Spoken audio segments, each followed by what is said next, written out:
Hey Colts fans, I'm JJ Stankevitz. Welcome into another episode of the Colts Show, an Indianapolis Colts podcast. Really excited to bring you today's episode after we were off for the week of the 4th.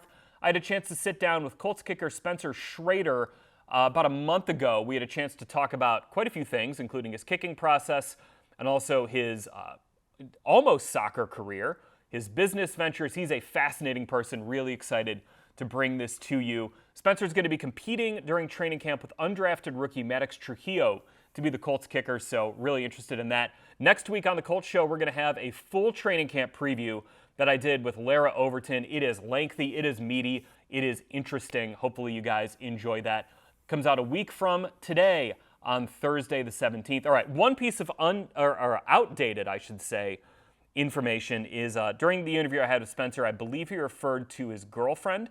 That girlfriend is now his fiance, so shout out to Spencer and U.S. Women's National Team midfielder Corbin Albert on getting engaged. Congratulations to them both. Anyways, let's get to my chat with Spencer Shrader right now here on the Colts Show.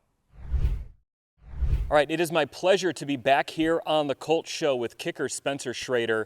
Spencer, we are taping this during veteran minicamp in June. This episode's coming out in July, a couple weeks before training camp. What excites you about the opportunity ahead of you up at Grand Park in training camp with a chance to compete to win the Colts kicker job? Well, it was really cool for me to be back here again because I got a chance to be here last year, and I feel like last year was such a growth phase for me. You know, it was like wide eyes, it's the first time I'm going through that.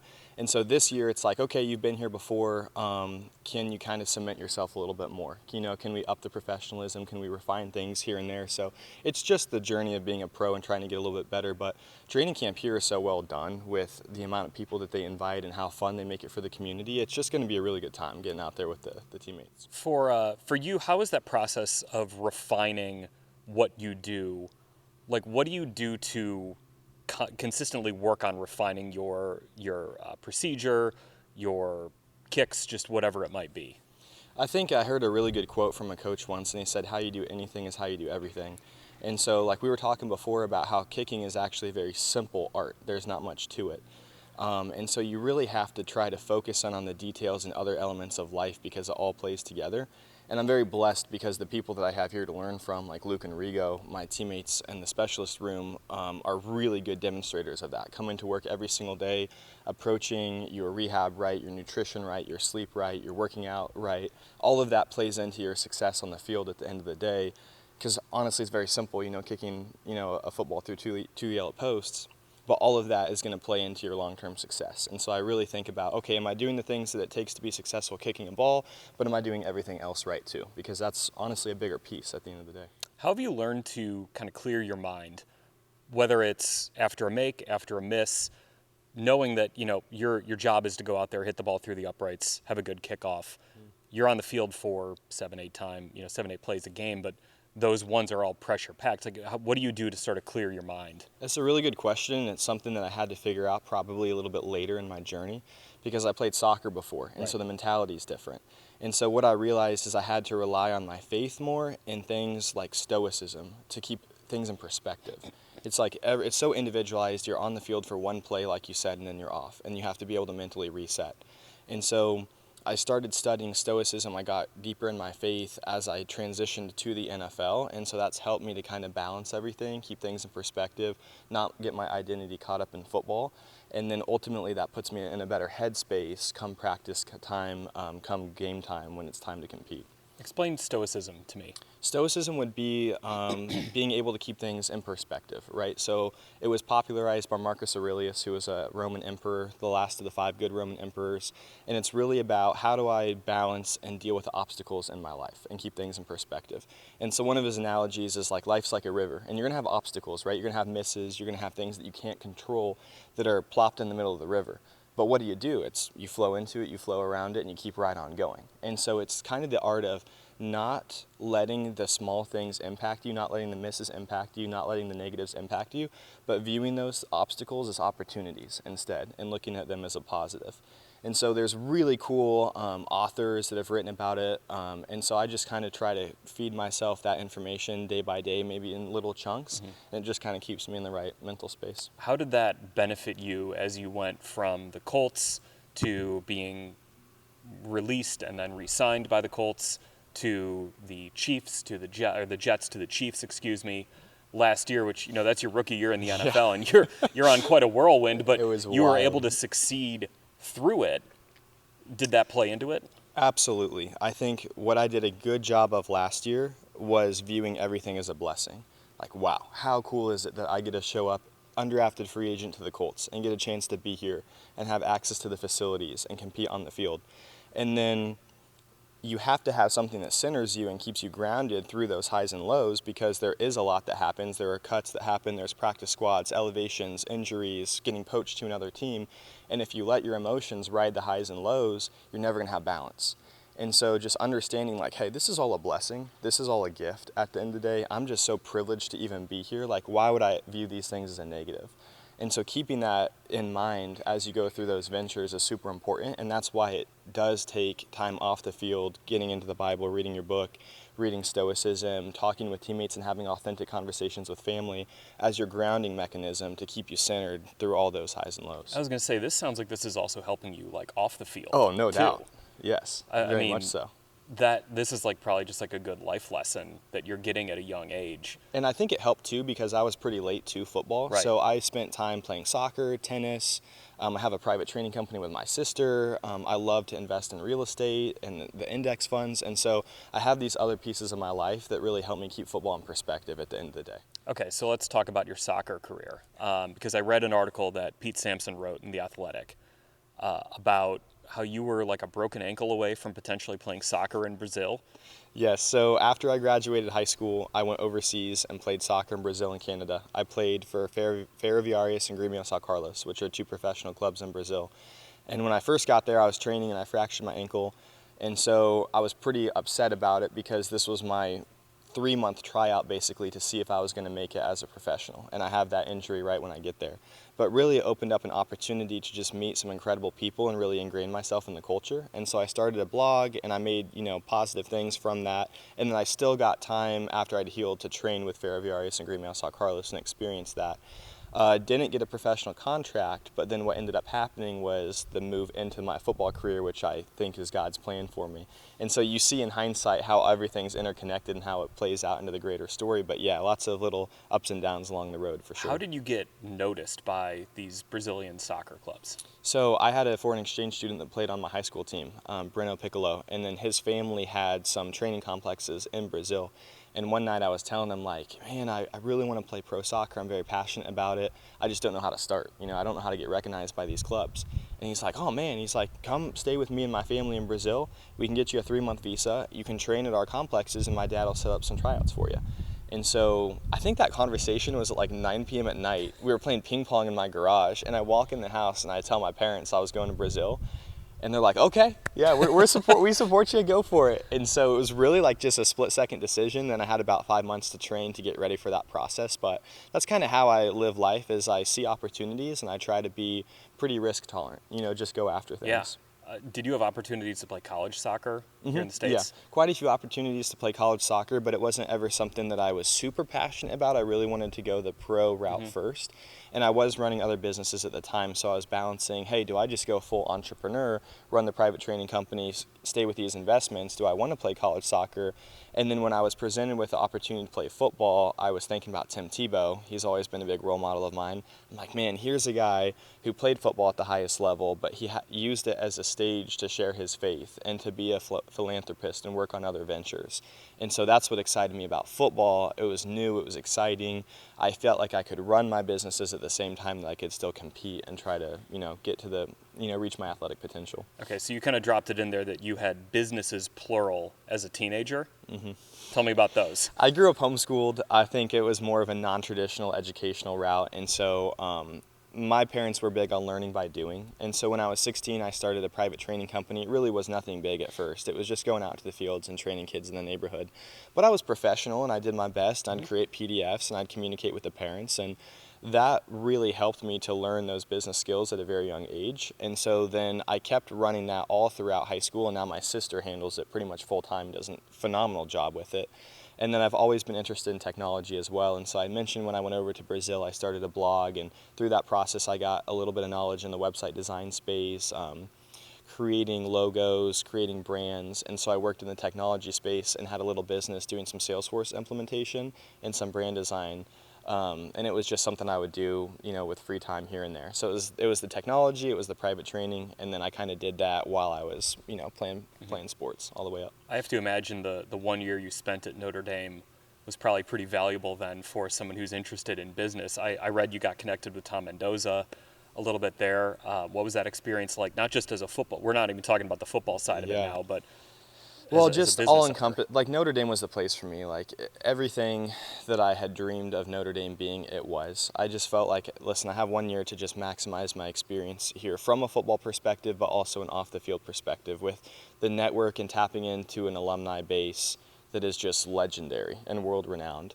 And so I went up there and I had the opportunity to meet so many cool people through football, but are lasting relationships that'll impact me and help me in the business world that really had nothing to do with my football career, but were made possible because I went to Notre Dame and got a chance to play on that awesome field.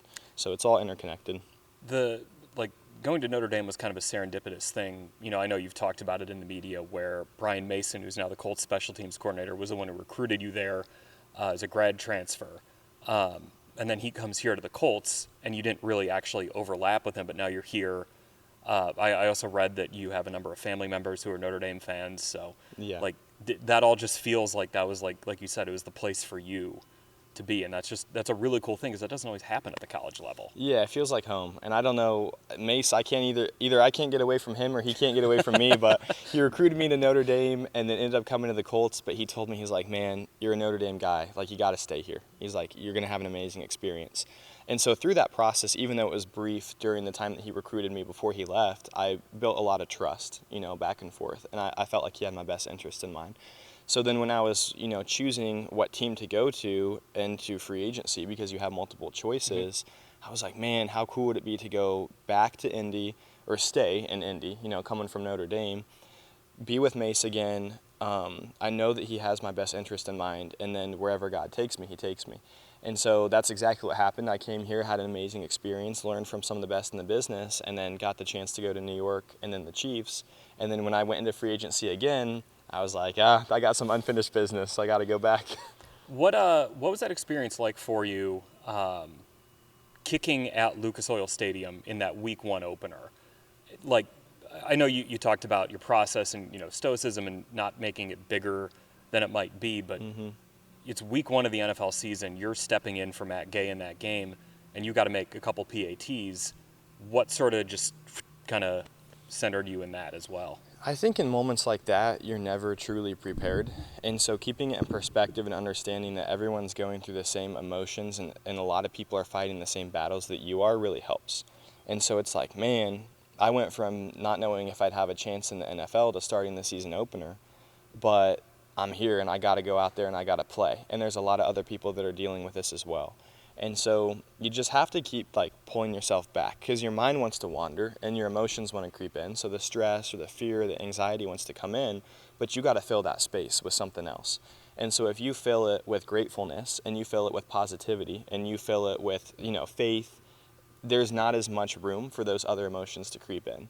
And so that's something I'm very proactive in, is trying to stay in my Bible before the games, trying to keep my mental space filled with positive things and not let the fear and the uncertainty and the doubt creep in because there's no space for it. Good deal. Spencer Shrader, appreciate your time, man. We'll see you up at Grand Park for training camp in a couple weeks. Thank you. It's been a pleasure. All right, back here on the Colts Show, it's time for the Colts Show Mailbag. Remember, you can submit your questions on colts.com/mailbag. You can get them at me on Instagram, on X, whatever social media platform you want. I might even check my LinkedIn messages, whatever.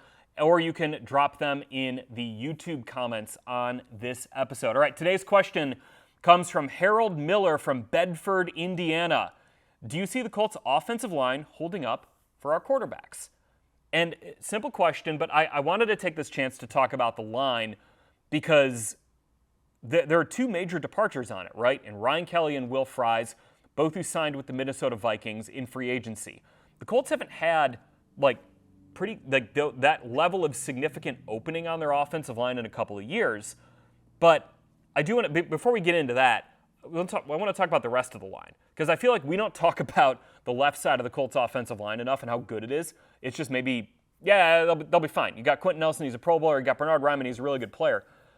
Bernhard Raimann has been consistently a really good NFL left tackle for the last couple of years. Like, your baseline from him is that you're going to get good pass protection. And maybe there's still some upside with him given his kind of relative lack of experience. He didn't start playing tackle until halfway through his college career. But his PFF pass block grades in the last 2 years, he was at 81.3 in 2023, 82.0 in 2024. Those both ranked in the top 15 among tackles. So baseline, again, good player. You need guys like Bernhard Raimann on your line who you can just say, that guy's going to be good. We don't have to worry about it. Maybe he's got some more upside, but we trust him, especially at the left tackle position. Quentin Nelson, we know he's great. Like, obviously, everyone who watches Colts football knows Quentin Nelson is one of the best offensive linemen in the NFL, full stop. Last year, he had the fourth highest Pro Football Focus pass block grade among guards. You're getting that Pro Bowl and All-Pro level play, but you're also getting durability. He hasn't missed a game since 2021. That stretch of games, I think it was 4 that year, are the only games he's ever missed in his entire career. So, again, you're getting those two guys. Just wanted to give them a bit of a shout out in that maybe we don't talk about them enough and how good they are. On the right side, you are getting Braden Smith back. You know, obviously he went through what he went through last year with some significant mental health issues. All reports have been very positive about him and his ability to come back and be the Braden Smith that I think we got to know over the last couple of years in terms of how he can block. He's a great run blocker. Like, he consistently ranks among the top tackles in run blocking by Pro Football Focus. And he's been consistent as a good right tackle in the NFL as well. His PFF pass block grade, anywhere from usually kind of the mid-70s, which, again, that's good. That is a good player right there. O-line's a weak link system. He is not a weak link as long as he is able to be on the field. That's the thing with Braden Smith is he has missed some games over the last couple of years, whether it's been due to injury or obviously last year when he went on the non-football illness list. So again, good player right there, two really good players on the left side. So you're looking at center and right guard as kind of the two positions that, like, where do those two positions go and how good can they be with Tanner Bortolini or Danny Pinter starting at center, and then probably Matt Gonzalez starting at right guard. Those guys are going to have to earn it during training camp, and we'll sort it out there. Tanner Bortolini last year did some good things. In 211 pass blocking snaps, 210 of which were at center, he did not allow a sack per Pro Football Focus. He's one of 10 centers to play at least 200 pass blocking snaps and not allow a sack last year. So that's good. Run blocking matters here. He's got some upside there, as does the vision and ability to make calls at the line. I think that's where Danny Pinter kind of comes in. Pinter being a veteran, drafted in 2020, he's been around quite a bit. The Colts love this guy. They brought him back for the last couple of years for a reason, right? Like, because they think he can play. So that's going to be a really interesting camp battle. Lara and I are going to get into that one on next week's podcast, previewing training camp. And then, at right guard, Matt Gonzalez has not played right guard in the NFL outside of, I think, one snap last year. And he was a tackle at Pitt. But the Colts drafted Gonzalez in the 3rd round in 2024 with the thought that this guy would have that tackle guard flexibility and he could kick inside to guard. I think you see more guys make the college tackle to NFL guard transition than the reverse, which oddly enough is Braden Smith, who was a college guard, wound up playing tackle in the NFL and playing it really well. So we'll see. I mean, look, O-line's a weak link system, and if one of these guys, one of these positions turns into a weak link, you can expect teams are going to attack it. But based on what we know about Tony Sparano Jr., the Colts O-line coach, I don't expect any of these guys to be a weak link. I think you're going to see growth and development from whoever's your starting center, and then, ideally Gonzalez at right guard this season. So to answer Harold's question, I do see the offensive line holding up for Anthony Richardson or Daniel Jones, whoever the quarterback is going to be. We got into all of that on next week's podcast, which is a full training camp preview I did with Lara Overton.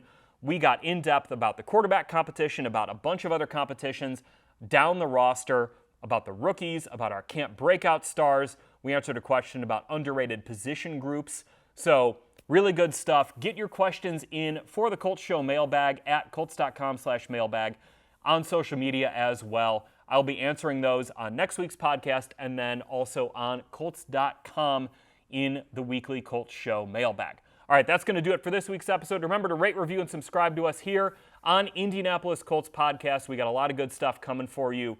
Once training camp starts in less than 2 weeks up at Grand Park, you can go to colts.com/camp to get your tickets. Talk to you next week for a full training camp preview. So long.